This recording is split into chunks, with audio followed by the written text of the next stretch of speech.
Their numbers are slowly totting up. Good morning, everyone, and thank you ever so much for giving up an hour of your time to come and watch this video.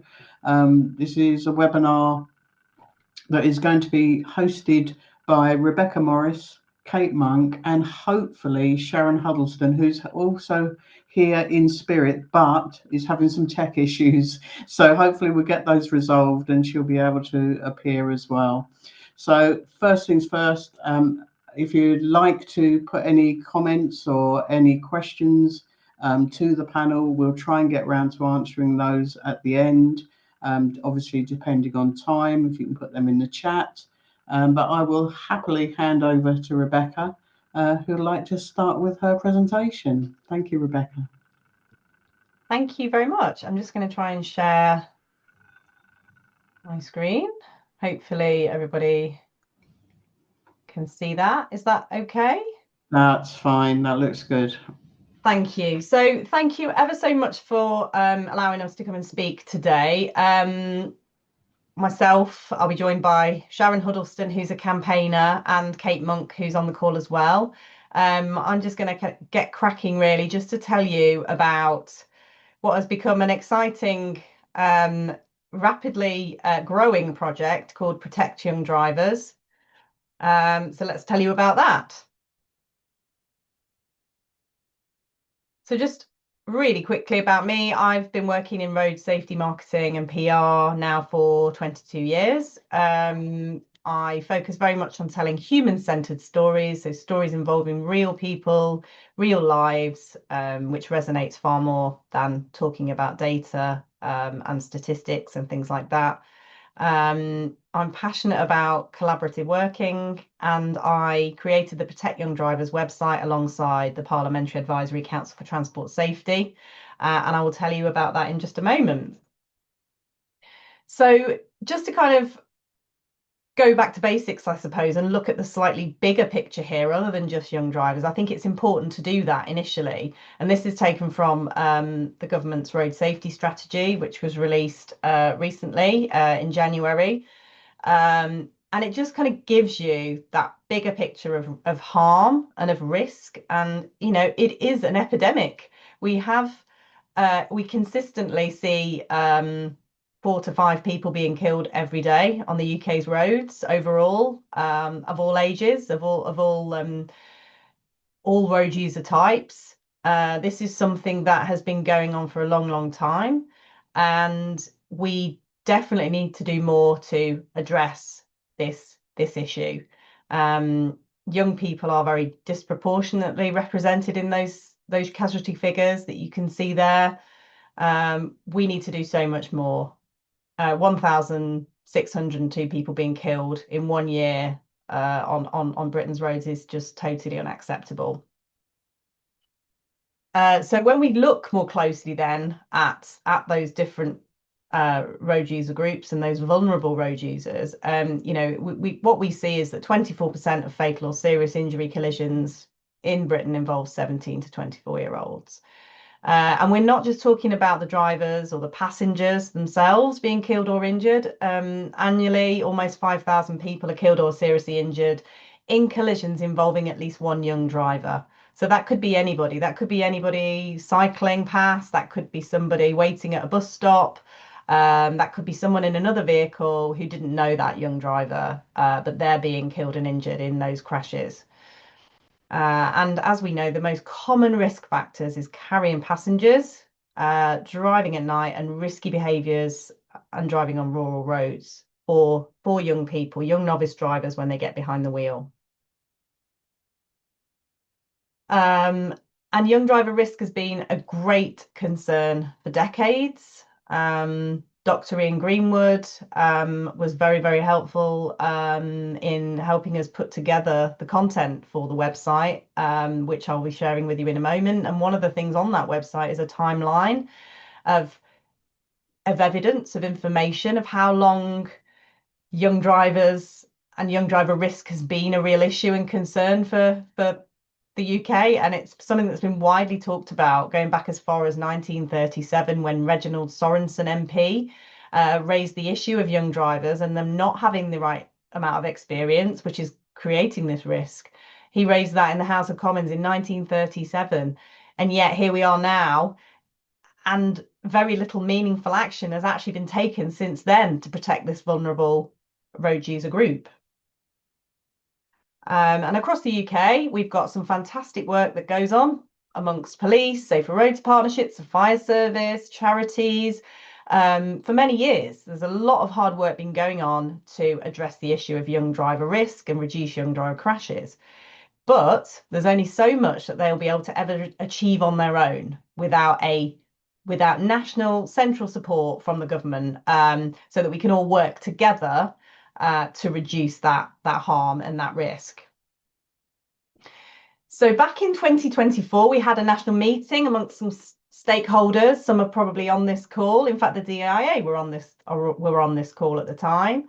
And we talked about what we were going to do as stakeholders, how we could work together. And it was agreed that, well, certainly the first thing which would really help is if we brought everything together, that we'd all the work that we've done, all the facts, all the research, all the evidence about young driver risk and young driver safety in one place, rather than in multiple places, which you found it before.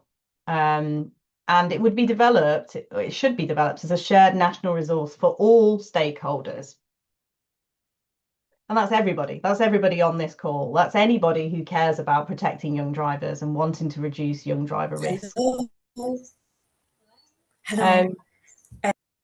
So it's hosted by the Parliamentary Advisory Council for Transport Safety, PACTS. This website, which is great. PACTS are very well respected, well known, neutral organisation, and the website showcases the widespread stakeholder support for stronger licensing that is out there, and it's been developed as a tool for anyone who wants to know more, but government decision makers, MPs, the media, members of the public. You know, if you're a journalist writing a news story and you want to write about young driver risk and graduated driving licensing, before you'd have had to go off and do your research each time and go off, and you'd probably end up on all sorts of different websites gathering all sorts of information, whereas this is all in one place, consistent, up-to-date information that can be used to make informed decisions and to write informed and accurate news stories.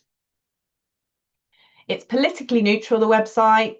It ensures the focus is on the problems that we all face in terms of, the need to reduce those collisions involving young drivers, and a shared desire to take action. It demonstrates the united support that we do have out there from so many organisations, individuals, and families campaigning together to improve and to reduce road harm amongst this group. So this is the website homepage. I'm not going to go through in too much detail about the website sections. I'll just briefly skirt over that because of time, and there's obviously other speakers today. But please do, if you haven't already, go on to protectyoungdrivers.com, where you'll be able to see all of the information that is on there, and you'll be able to see just how many supporters we have. You've got all the information there about the risks, the statistics that you can use yourselves in your own sort of social media or news stories, or talking to people in events, talking to young drivers themselves, parents. You've got that information there to help you. It's got a section on there about graduated driving licensing, what that is, and the key measures in countries where graduated driving licensing is in place. One of the things that we really did with this website is try and reset the narrative. We didn't call it, although there's a lot of information on there about graduated driving licensing, we didn't call it graduteddravinglicencing.com. We called it protectyoungdrivers.com, because that is what it's about. It's about our shared desire and need to protect young drivers. There's been a lot of negativity in the media lots of talk of restriction and punishment. And I think what we've done is we've kind of taken back the narrative ourselves, and as professionals, as stakeholders in this space, and have said, no, this is not about restricting or punishing anyone. This is about safeguarding, protecting, and upskilling people in their most vulnerable months after passing their test when they're on the road. And around the time of the website being released, we were still seeing messages like this from the government, the official statement saying, whilst we're not considering graduated driving licensing, we absolutely recognise that young people are disproportionately victims of tragic incidents on our roads. So certainly for campaigners who've been campaigning for graduated driving licensing for a long time, that's difficult to hear, that it's not even being considered here, which is why we all need to work together as organisations to come up with solutions that we can use to reduce young driver crashes, reduce young driver risk. It's got a timeline, the history of young driver risk on there, which again is just really interesting just to see how long this has been going on for. All the facts sort of speak for themselves, really. And we've got information about what other countries are doing here to reduce young driver crashes. And obviously graduated driving licensing is something that is being used widely and has been for many decades, actually, in some countries. We've got lots of research on there. It's been streamlined, believe it or not. There were sort of probably 4 times as many documents we could have put on there. But we've got all the most important reports, transport committee inquiries, and we've got the prevention of future deaths reports from the coroners as well, in the cases where young people have been killed in crashes. That they've all kind of come forward and issued these reports as part of this bigger picture of what can we do to reduce this problem. And on there you'll also find some information about families who are campaigning and have been campaigning very hard for a number of years, some of them, to reduce road crashes involving young people. They have sadly lost their own children in road crashes, in young driver crashes, and are campaigning for change on the back of that. And it's incredibly powerful because we all stand together here. We stand together with the families on the website, and we show that at a glance. We're all here together to address this, and we're stronger and stronger than ever because we're all here together. We're doing this as a collective. And we've got a huge amount of support from many organisations who have joined this movement. What it's become a movement. It's not just a website. Some of those logos are on there that you'll see. Police and crime commissioners, police forces, local authorities, as well as sort of national organisations like National Police Chiefs Council, National Fire Chiefs Council. All standing side by side saying we want to do more to protect young drivers and we're going to do this together. So it's become a national movement on its own, really. What began as this simple website idea has grown into this much bigger thing, and it's grown by the day. We launched in Parliament in November last year. And I think we had to move rooms about 3 times because more and more people just kept confirming and saying they wanted to come along and be part of this launch and be part of what this stands for, that we're all standing together on this. Lillian Greenwood MP, the Minister for Local Roads, joined us, which was great. Again, I think that was part of our resetting of the narrative. I think if we'd invited the minister to come along to the launch of a website which was graduateddraivinglicensing.com, that would have looked like we weren't listening, we weren't working together on this. The government had already said no to graduated driving licensing at this time, but it wasn't. This is now let's just look at this again. Let's just work together. Let's just go back to basics. What are we trying to do? We're trying to reduce road harm. We're trying to protect young people. We're trying to do this together. Let's all work together on this. And she came along, and we all spoke to her for quite some time, and she was very interested in all the work we were doing. Lots of different experts, families were all in attendance that day and came along to show their support for Protect Young Drivers. And we've now got a steering group that we're setting up, which is going to be monthly meetings chaired by Police and Crime Commissioner Joy Allen and Police and Crime Commissioner Philip Seckham, who are the joint leads at the Association of Police and Crime Commissioners for road safety and roads policing. And we're also inviting other national stakeholders from Northern Ireland, Scotland and Wales to attend those meetings so that we can all, again, look at this issue of young driver safety together, UK-wide. We had a new road safety strategy, which was published earlier this year. As I mentioned at the start, it was fabulous news. We've been waiting a very long time for this road safety strategy. There's no mention of graduated driving licensing in it, sadly, but it does address the issue of young driver risk and harm. It suggests it proposes a 3 or 6 month minimum learning period for learner drivers. So that consultation is running at the moment, and I think it's now just been extended until May. So we've all got an opportunity to respond here and to respond to that minimum learning period. A lot of people on this call will obviously be very well placed to respond to that as instructors, as ADIs. This is sort of your world in terms of how much time is needed and the quality of the learning and that goes on during that time. I need to update my slides because this says 31st of March, but I think it's now just been updated. The consultation deadline is now, I think it's the 11th of May. Hopefully someone can correct me if I'm wrong there.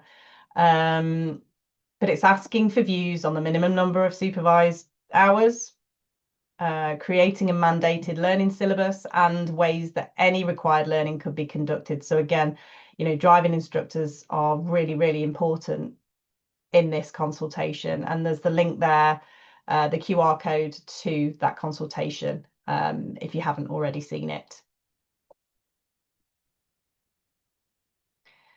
But before I finish, a second piece of good news we got this year was the news that graduated driving licensing is coming closer. It's coming to Northern Ireland, which is absolutely amazing news.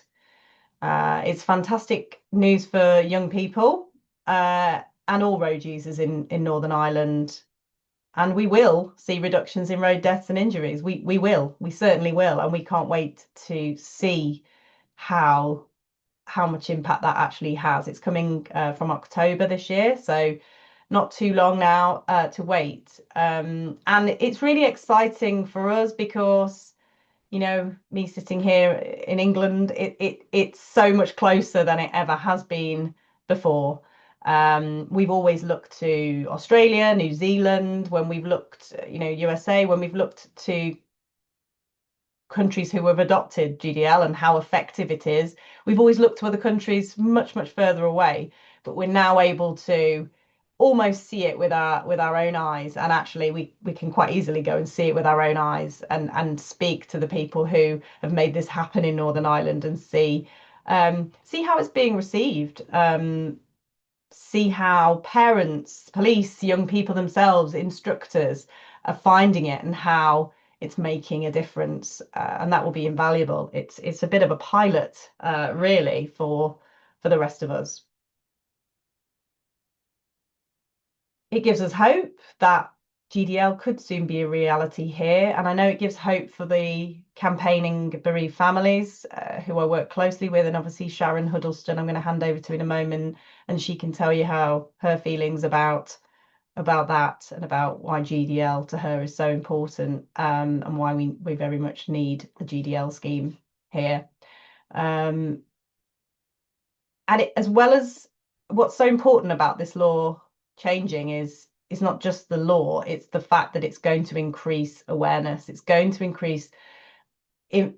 to make parents far more aware of the risks, which they may not otherwise have been aware of. So in Northern Ireland right now, the fact that the news stories are out there telling parents that the GDL is coming, telling instructors, telling everybody that GDL is coming, is educating them already on the risks so that parents can have conversations with their young people about this now, and it could be taking effect, that the benefits of those conversations could be taking effect immediately.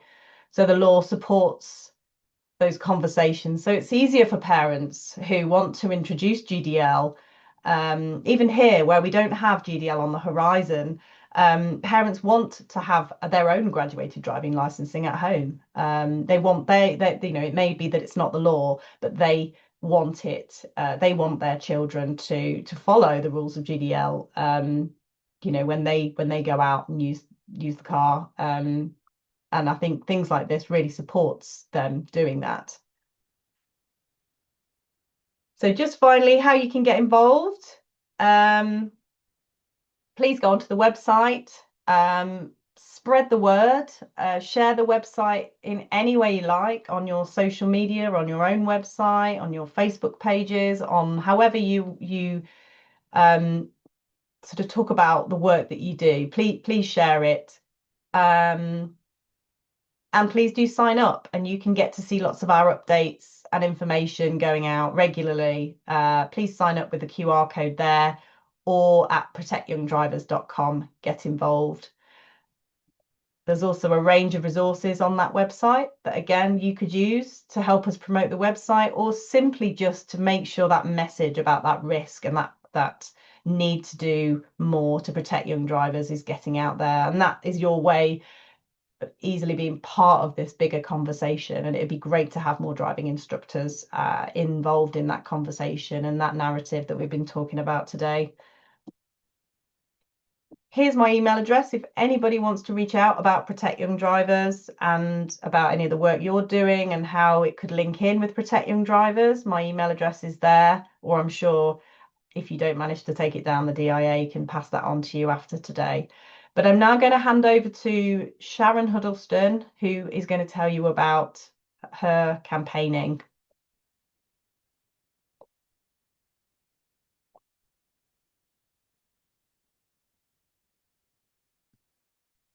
Just had an email from Sharon. Oh, she's back. I was going to say your signal keeps dropping, doesn't it, Sharon? You're on mute at the moment.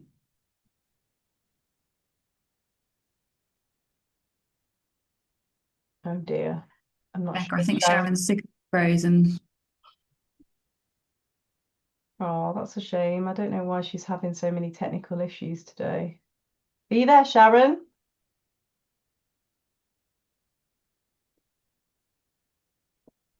Sharon, do you want to try turning your camera off? Hello, can you hear me? Yeah, we can. If it keeps freezing, you could try turning your camera off, and then that might help. We could still hear you though, if you do that, maybe. Yeah. Yeah, I mean, I think we can hear you. Do you want to proceed and we'll see how it goes? Can you hear me? Yeah. Can you hear me, Rebecca? I can hear you, Yeah. but I've got a feeling. I'll carry on now then, yeah? Yeah, I think so.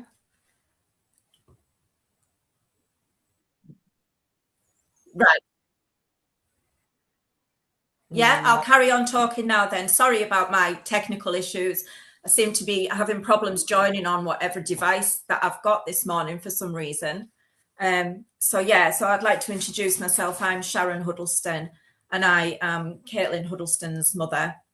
And I'd just like to explain why I now campaign for a safer driving licensing system. It's since the tragedy of losing my daughter in 2017. My daughter Caitlin was just 18 years old when she accepted a lift from her friend one evening in 2017. And the girls were travelling to a restaurant in Cumbria. for an evening meal, and unfortunately, on that journey to the restaurant, there was a horrific crash that happened. Caitlin was the front seat passenger, and her friend who was driving had just passed a test 4 months previously. And unfortunately, they were travelling on a rural road. There was a friend also in the back of the car. They were all 18 years old.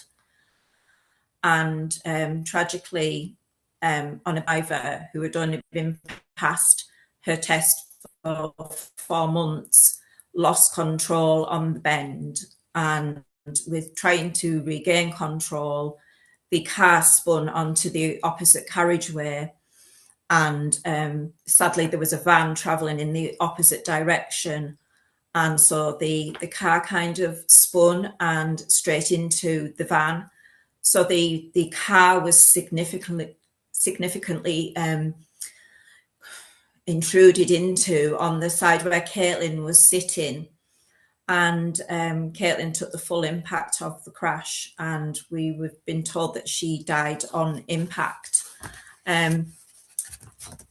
So 4 families were affected by this crash. Our family were bereaved of our youngest child, Caitlin. The driver was also killed at the age of 18, who was my son's girlfriend, and was the van driver. And through my grief in 2017 and not knowing which way to turn, I reached out to Break, the road safety charity, and through them I found out about a law that would have saved my daughter's life as well. And so that's how I went on to start campaigning, because once I'd found out that my daughter's life could have been saved, I thought, well, I've got to do something about this. This law is in other countries and has proven to save so many young lives once it's been implemented. So at the inquest in 2018, which was 14 months after Caitlin was killed, the coroner agreed with me that a graduated driving licence would have prevented this crash from happening. And so he wrote a Preventing Future Deaths report to the Department for Transport, recommending that elements of a graduated driving licence should be implemented nationwide. And the one element of a graduated driving licence that I am very passionate about seeing implemented: young teenage drivers don't carry their friends as passengers for at least 6 months after passing the test. And we know through research that this is one of the strongest elements of a graduated driving licence. So once I got the coroner's backing for a graduated driving licence, and it was then 14 months after we'd lost Caitlin, I felt a little bit stronger. And so that was when I decided then to set up Caitlin's campaign. So on Caitlin's 20th birthday, on the 23rd of November, and during Breaks Road Safety Week, I set up Caitlin's campaign for a graduated driving licence. And from then on through 2019, it was a busy year with meetings in the Department for Transport because of getting the Preventing Future Deaths report, which I think Caitlin's case is one of the first to get a coroner's Preventing Future Deaths report for this specific law. I don't know of any others previous to Caitlin's, but since Caitlin's, there's now about six more. I think there's about 7 of us altogether that have got a Preventing Future Deaths report from a coroner from different parts of how it should be implemented to save lives on the roads. The coroner put the crash down to the inexperience of the driver. There was no breaking of any laws in this crash. The driver wasn't speeding. What he did say was she was driving a little too fast for her. So there was no breaking of any laws. There was no mobile phone use, no drink or drugs, or anything like that. It was purely down to the inexperience. And that is why a graduated driving licence is really needed, because we know that the root cause of these crashes is youth and inexperience, sadly. So as I say, from getting the coroner's report and then setting up Caitlin's campaign, I've kept myself busy with the campaigning. It's now like a full-time job for me.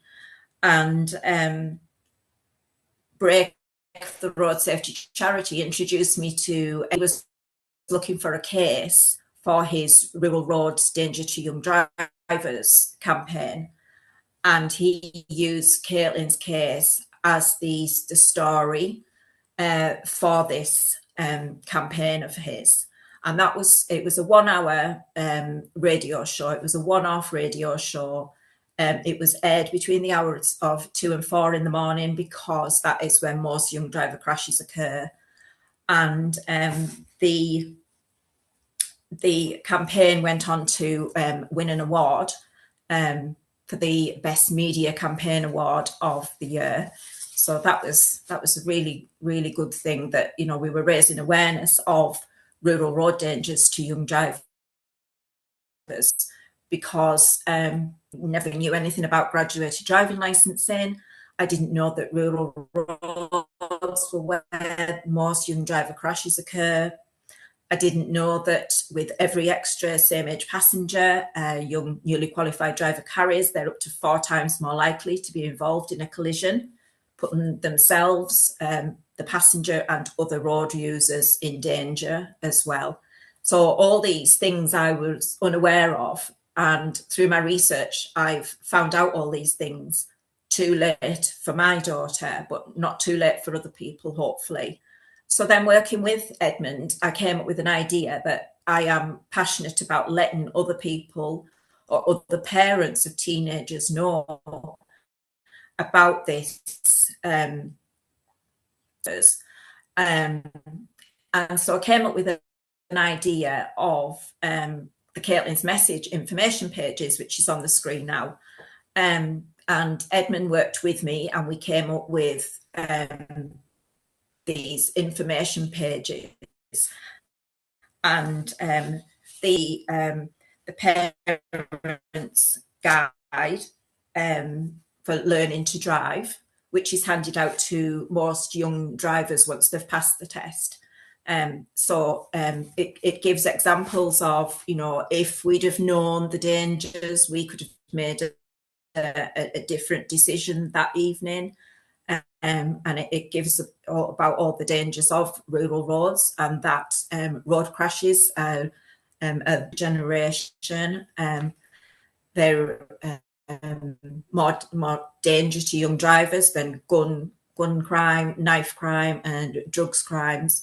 And I just wanted to get all that information that I was unaware of out to everybody.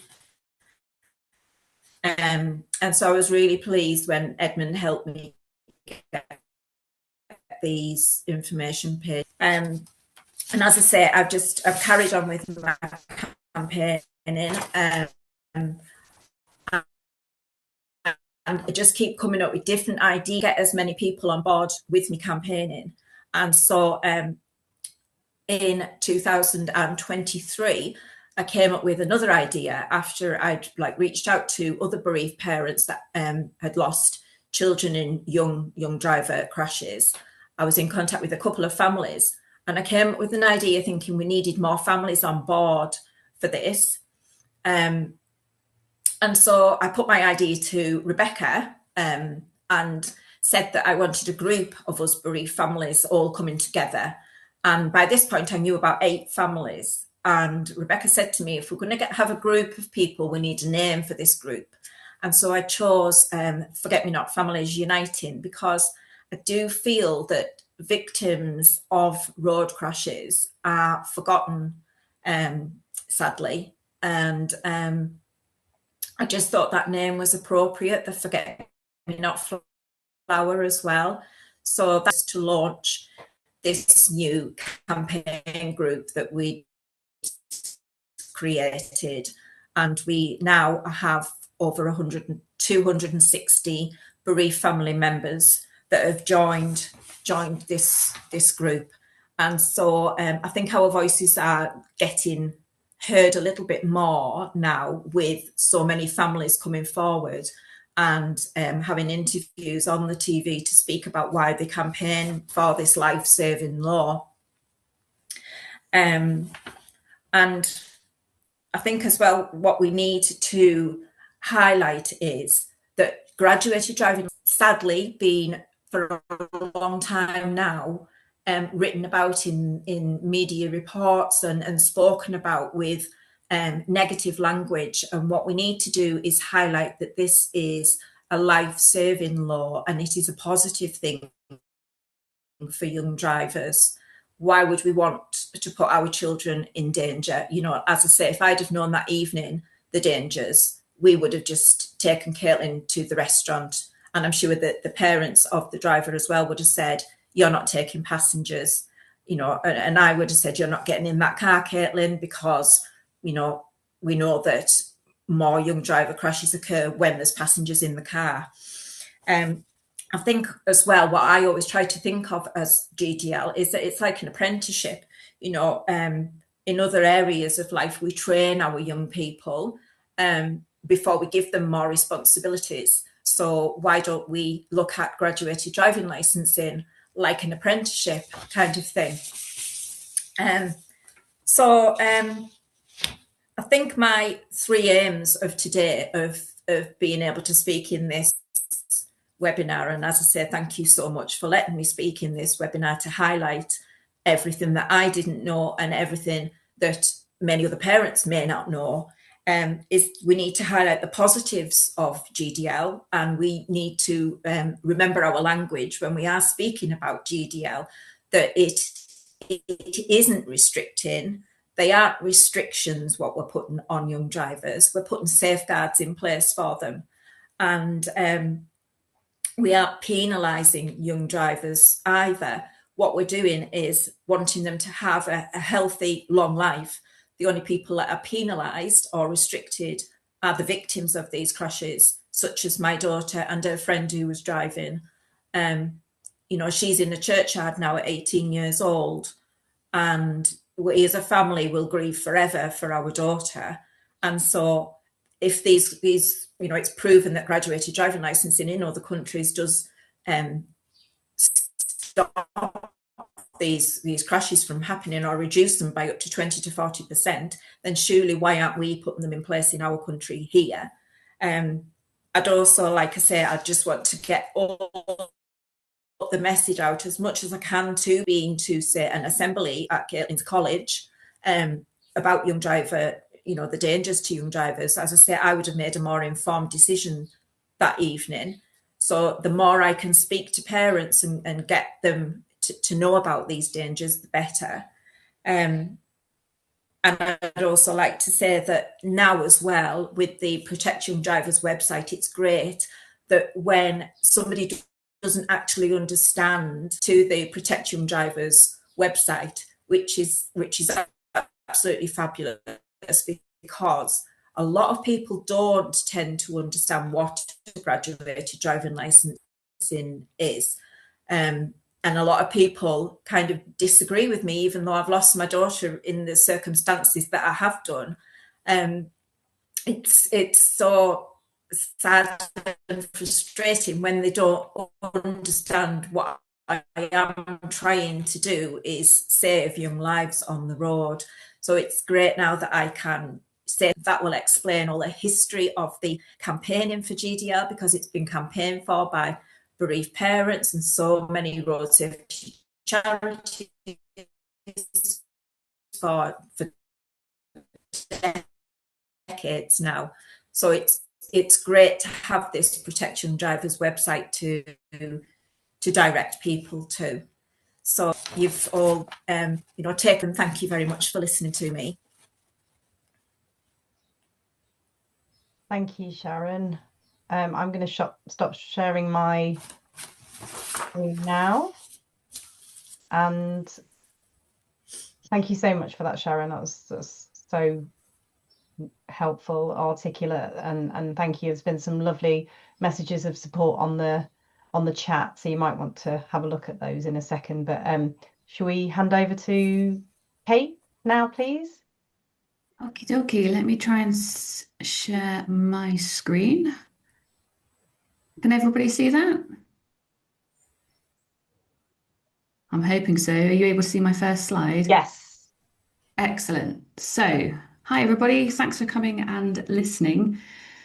So I'm Kate. I've put my email address there. I'll put it again at the end because hopefully you'll have some questions for me. But I'm a driving instructor. I have been for about 10 years now, and I'm very luckily based in a very rural West Devon. I have my endorsed license for the safe and considerate driving. I train fleet and I work with instructors and PDIs across our area. And most importantly, I have 2 small children who keep me very, very busy. So, why are young drivers at such high risk? Obviously, Sharon's told us her really, it gives me shivers every time I hear it, Sharon. But we've heard your story, and Rebecca's given us the oversight of the Protect Young Drivers as well. And I think as driving instructors, we are so well placed to understand this on the front line and to do something about it as well. I know it's talked about quite often about the brain differences in young people, the prefrontal cortex, that little bit at the front, which doesn't develop until they're 25. The bit that allows a young person to judge the speed of an oncoming vehicle and to manage risk. They don't have that ability yet, as we know. So instead of relying on that prefrontal cortex, young people rely on what's called the limbic system, which is a group of brain structures that handle emotion and reward and stress. So when emotions are running high or something feels exciting or the temptation to take that risk is there, and it's the limbic system that reacts. So you get those emotional reactions, and it's something that I think we're progressing as an industry. And there's a lot of training now around how we can help people manage that emotional response. And it's really important that we work with families to help them understand that as well and help reduce the risks that people are taking. We all know the gender differences. Boys are boys, girls drive a little bit differently, but young men are making up 80% of the killed and seriously injured figures, which is a huge number. And that comes back to peer pressure, the cultural messaging about being really tough and not feeling your emotions. And it pushes young men towards making the unsafe and reckless choices. Environmental factors we've touched on already, but driving at night is a huge risk, reduced visibility. Like me, I like being asleep at night, but we're all tired. We have to sleep. And that riskier behavior when you get the group of people in the car together. Road conditions, I won't mention the potholes. We all know a bit about those at the moment, but poor weather, uneven road surfaces, and high-speed routes where we've got young people dodging things like potholes and losing control on wet roads, and rural roads, where I live we are rural. Everything is a high-speed rural road. We've got the sharp bends, and our learners, they don't have the experience yet. As we know, it takes over 1,000 hours to build that level of experience before we can say that they're good to go. Behavioural factors. Young drivers take risks to overcompensate or disguise their lack of skill. It's embarrassing being bad at driving, so they push the limits. Taking risks with peer influence, social expectations, and that's very much where we've looked at the passenger aspect of the graduated driving licence. It would just help manage that for the first 6 months. And passengers, we've mentioned before as well, carrying peer-age passengers and friends in the car, it increases risks hugely. So for every passenger, the risk increases. And if you've got a car full of young people, on a dark night, on a rural road in wet conditions, it is a recipe for disaster. Excuse me a second. So this graph is one of my favorite graphs that I've ever seen. I think it's something that we as instructors experience in the car.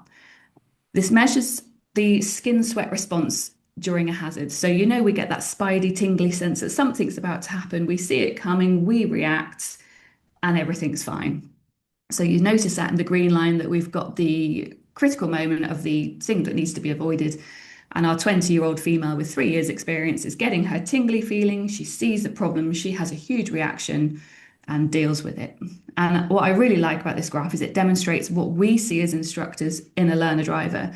In that red line, it's a complete flat line response. They don't even realize there's a problem until after the problem. There is not even a start of a reaction. And that's the hazard prediction. It just doesn't happen like that. It takes a long time to develop. And if they haven't got the experience, they aren't physically able to have that reaction. It takes so long to develop. So what I've been looking at is how can we bring that reaction forward? Because it can be trained from a much earlier age. And I have to ask, who is actually responsible for making sure that our new drivers are ready for their life beyond the test? I think as instructors, we play a really important part in developing safe drivers. But ultimately, that once they've passed their test, it is totally out of our hands of what that young person chooses to do. And we may all come to our own conclusions, but I'm very much looking to parents to say, actually, there's so much that a family can do to help manage that responsibility, to help manage that risk beyond test. And if only they knew, if we could inform them and work with them and make sure that we've got that protective little bubble around a new driver, that the families can take that responsibility and make sure that things like Caitlin's crash doesn't happen again. So the hidden influence, there's a QR code here to Dr. Liz's Box latest research, which if you have a cup of tea and a bit of time, I highly recommend you read.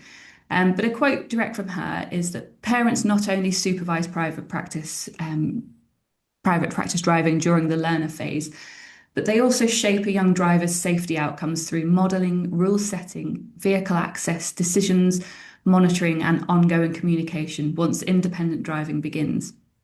So their influence is far-reaching, and it doesn't just begin at 17. A parent's influence will begin the moment that child gets in the car for the first time. So looking at it as a driving instructor, when we have the phone call, can I book some driving lessons for ABC? And these are the things that they talk about. How much is it going to cost? How quickly can we get there? How fast can we get that test done? And I want them to pass because I want them to be independent so they can do all the carting round of their own social lives. But how many parents actually ever mention safety in those phone calls? What can I do to make sure my driver is safe? What are you going to do to make sure that in these lessons you're teaching safety? And I don't hear it that often. I'm not saying it never happens, but it is quite rare. And parents seem they just don't realise the dangers that their young people are facing. And I think that's where we're really well placed as driving instructors. What can we do to influence change in parental attitudes? And we're on the doorsteps. We can speak to these people. We can message. I mean, I text and WhatsApp with all of my parents, but we can guide that private practice. We can signpost to resources. We can advise on a new vehicle purchase, the European Safety NCAP rating, choosing that over the price. We can suggest ongoing supervision post-test in dark conditions, wet conditions, motorways, and agreeing on safeguards until that new driver is ready to take it themselves. Invite parents onto lessons so they can see what's actually happening in a lesson. We can offer parents sessions themselves, which sometimes turns their stomachs, but it is really beneficial for them to come and look at their own bad habits, their own attitudes, and what we can do to influence that. We could all sign up to the honest truth and be offering it in every lesson so that safety messaging is getting to everybody. And we raise awareness of the risks, and we can change the language we've mentioned before about how graduation driving license is described and collisions in general. Accidents are acceptable, collisions and crashes, it doesn't sound quite so acceptable then. So if we are a little bit more proactive with how we talk about these things, we can change the culture. And being realistic about timescales from the outset to manage the expectations of families. And so I've watched Sharon's story for many years, and these crashes that happen, and as an instructor, what can we actually do? As a parent, what can we actually do to prevent this from happening? And so for the last 3 years, I've been working on My Learner Driver. And it's a totally new approach to the learning process. And it's very much aimed at involving the parents, at educating the parents alongside their new drivers. If I can get this to load.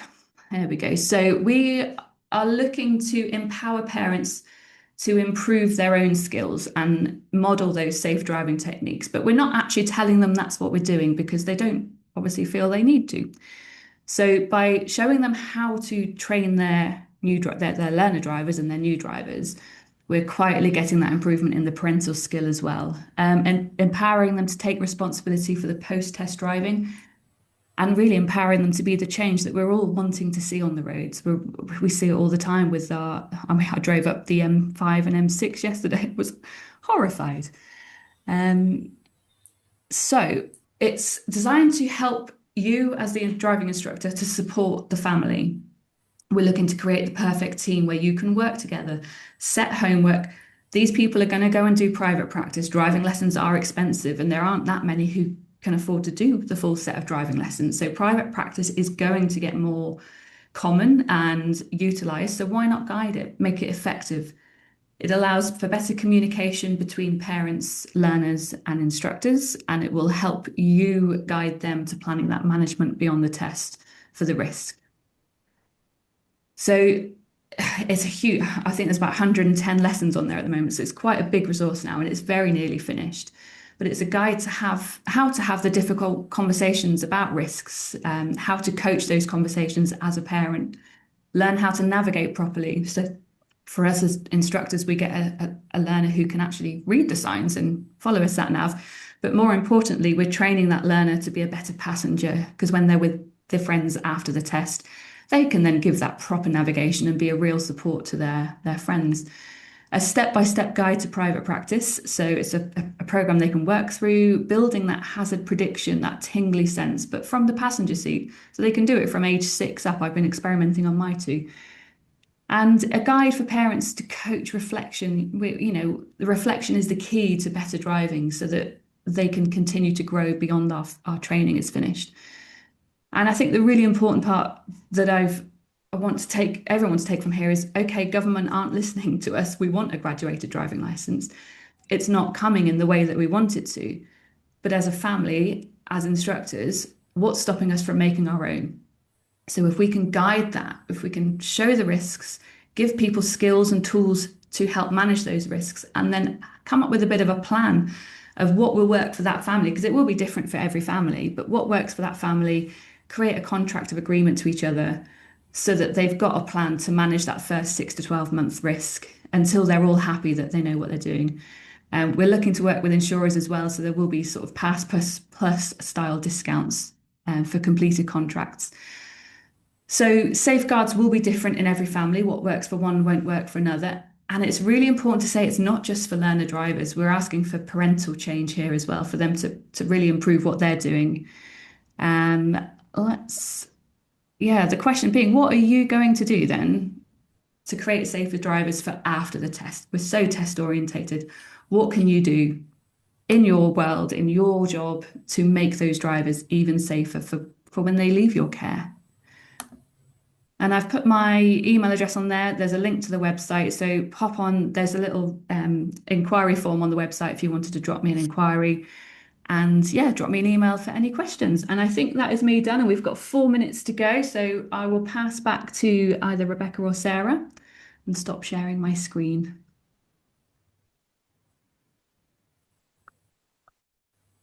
Right. Who's going to take the final questions? I haven't seen the latest ones. I think from a minimum learning period, because it's all in consultation, it's really difficult to answer those because we just don't know. We don't know yet. I think everyone needs to send their suggestions, don't they, and their feedback so they can make a really informed decision on that. Absolutely. I think that the question for driving instructors is, we have on this today 113 participants who have given up their time to actually get involved in something that matters so much to them.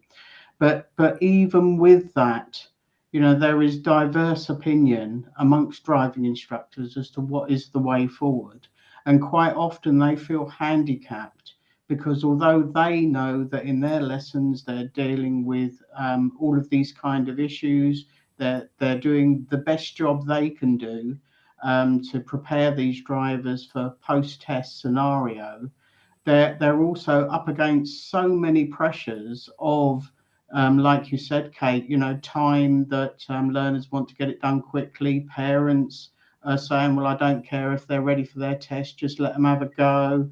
Those kind of attitudes which prevail all of the time with driving instructors. And then you have the driving instructors who aren't here, who could be here, but aren't really that interested, who just want to go out and do their job every day. And to reach those instructors is also very important for this road safety message, because the last thing you want as a driving instructor is to read in the papers that someone that you thought was a great learner passed their test first time, got 0 minors, were brilliant, and then they went and wrapped it around a tree 3 months later. No instructor wants that. So the chance to be involved in these consultations is brilliant, and I hope very much all instructors get involved in them. We absolutely can do, things in terms of graduated driver licensing, which will help protect young drivers post-test. But for me, personally, it has to be about the learning to drive process first and foremost. It's so much of we say it's an industry, but when anyone can teach someone to learn to drive, where there is no syllabus that is required to be achieved, where all we have is a theory test that learners are just rote learning answers to questions without having to display understanding, and can then sit a driving test. That really needs to be looked at as well. A minimum learning period is only as good as the learning that happens within that learning period. Very well saying, okay, it's going to be 6 months after they've taken their theory test, but what stops that learner going, well, I won't bother doing anything for 5.5 months and then just do an intensive course? And we know that that's a very poor outcome for learner drivers who then achieve their driving license that way. I think the whole thing, and hats off to all 3 of you for putting yourselves out there, for working so hard to make the road safer for new drivers. But as driving instructors, we need to throw our hat in the ring and say we need to do better. We need to improve what we do, and we need to pressure the government to make sure that the learning to drive process is more professional, to have better outcomes. I mean, I'm sure Sharon, when her daughter went out in that car, had no idea what learning that driver had. She had no idea if her daughter was with somebody who was a very competent, confident, experienced, had 50 hours of lessons plus plenty of private practice, or if they were someone who hadn't been taught that way. And until we reach a point where we can have confidence that the driving test is just an outcome at the end of a comprehensive learning to drive process, and then we have graduated driver licensing to protect those drivers, I can't see the huge difference that it's going to take actually occurring. But as we say, we can only eat an elephant one bite at a time, and you guys are biting, and I absolutely hats off. You are eating that elephant, so thank you. That's me off of my high horse. And Chris has said, no syllabus. Are you serious? Am I not aware of the DVSA guidelines? Yes, I am, Chris. But how many driving instructors follow that syllabus? Are learner drivers compelled to follow that syllabus? No, they're not. Okay, so over to you, Rebecca, for closing thoughts, please. I think it's kind of me done really, but it's just really to say that if people could please obviously respond to the consultation would be great. You know, you're the experts here in terms of the sort of the proposals in terms of learning periods and things like that. But really just join us. I think if you can sign up, I've shared the link in the chat. But please sign up to receive updates from Protect Young Drivers, and that will be a really good way of keeping up to date with what is going on across the road safety community, of which we would love instructors to be part of. We consider you part of it already, but I think if you sign up, you will get opportunities to do things together. You know, you can see when events are happening, when latest news stories are going out. You can see what the families are saying and what we're all saying together about young driver risk. And I think that's the only way, is if we do, everybody comes together on this, and that's the only way that we're kind of going to get anywhere, is if we all kind of have the same consistent approach to this issue. So please do sign up. Excellent. Thank you very much, Rebecca, and thank you for your time. Thank you, Kate, and thank you, Sharon. This has been really good. For everyone else in the room who's still here, this will be put onto the website in the next couple of days. So if you want to go back and have a look through and see it again, you'll be able to do it that way. But thank you ever so much for attending, everybody. And that's the end of the webinar. Thank you. Thank you.